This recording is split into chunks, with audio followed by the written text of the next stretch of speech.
At ayun na nga mga katunay na buhay, nabot na tayo ng pananghalian. Naisipan ko na nga na ganito na lang, dating diskarte, dating gawi.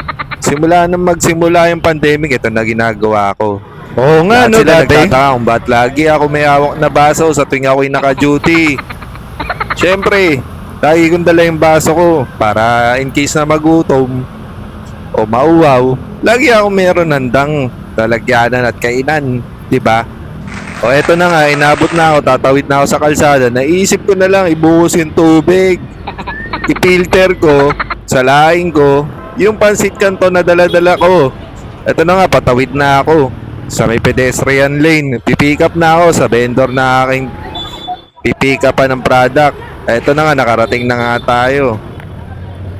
At yan, sinimulan ko na ilagay ang mga condiments. O ayan na, seasoning.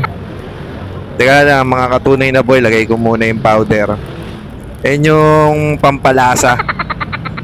Para naglalasa ka ng sobra sa pagkain mo.